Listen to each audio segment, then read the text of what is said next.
దేవుని పరిశుద్ధ నామానికి స్తోత్రం కలుగునుగాక. బాగున్నారా? ఈరోజు ప్రత్యేకంగా దేవుడు మనకిచ్చిన వాగ్దానాన్ని మనం స్వీకరిద్దాం. దేవుని వాక్యం మీద ప్రత్యేకంగా దృష్టి పెట్టాలని మీకు మనవి చేస్తున్నాను.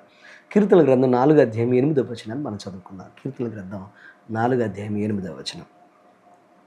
నేను ఒంటరిగా ఉండినను నీవే నన్ను సురక్షితముగా నివసింపజేయుదువు. నేను ఒంటరిగా ఉండినను నీవే నన్ను సురక్షితముగా నివసింపజేయుదువు. ప్రియ సహోదరి సహోదరులరా, ఈరోజు మనిషికి లేనిది ఏంటంటే ప్రశాంతత.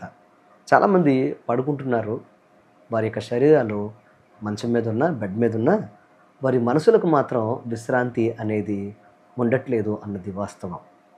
చాలామంది జీవితాల్లో ఒంటరితనం, బాధ, వేదన, కష్టము, కన్నీరు, నిద్రలేని, అలాగే ప్రశాంతత లేని జీవితాన్ని, అలాగే వేదనను మిగులుస్తుంది అన్నది సత్యం.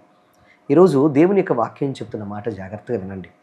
ఎవరు మనకు ప్రశాంతత ఇస్తారు, ఎవరు మనకు నెమ్మదినిస్తారు, ఎవరు మనకు సురక్షితమైన స్థితిని ఇస్తారు అనంటే అది కేవలము నా దేవుడు మాత్రమే, యేసయ్య మాత్రమే. పరిశుద్ధ లేఖనాన్ని మీరు గమనిస్తే యోహాను సువార్త 14 అధ్యాయం 27 వచనంలో నా శాంతినే మీకు అనుగ్రహిస్తున్నాను అని చెప్పారు.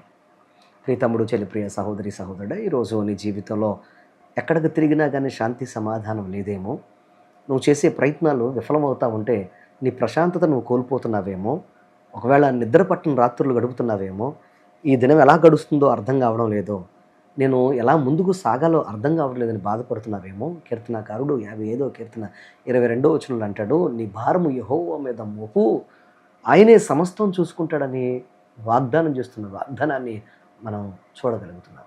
ఈరోజు మీ జీవితంలో ఎంత బాధ, వేదన, నిద్రలేని రాత్రులు మీరు గడుపుతున్నా మీ భారమంతా ఆయన మీద వేయాలని మీకు మనం చేస్తున్నాను. యెహోవా నా కాపరి, నాకు లేమి కలుగుదు అని అంటాడు. ఈరోజు మీరు గనక ఆయన మీద మీ భారాన్ని వేసుకొని వెళితే, మీ జీవితంలో మీరు అలా ఉండగలిగితే, మీరు ఒంటరిగా ఉన్నా కానీ మీరు మళ్ళీ ఆయన సురక్షితంగా ఆయన కాపాడుతూనే ఉంటాడు. ఎందుకనంటే మీరు ఆయన మీద ఆధారపడ్డారు గనక, ఆయన కాపరత్వములోనికి మీరు రాగలిగారు గనక, మీరు ఆయన శరణు కోరారు గనక ఆయన ఎప్పుడు మిమ్మల్ని విడిచిపెట్టే దేవుడు కానే కాదు. ఈరోజు బతుకు భారమై ఒకవేళ వేదనతో గాలికి కొట్టినట్లుగా మీరు తిరుగుతున్నారేమో, తెగిన గాలిపటంలాగా అలాగే అగమ్య గోచరంగా మీ జీవితం మారిపోయిందేమో. ప్రియ తమ్ముడు, చెల్లి, ప్రియ సహోదరి సహోదరుడా, ఈరోజు ఆయన మీకు రక్షణ కలుగజేయబోతున్నాడు. ఆయన సురక్షితమైన హస్తాల్లో మిమ్మల్ని దాచిపెట్టడానికి ఈరోజు మీతో మాట్లాడుతున్నాడు.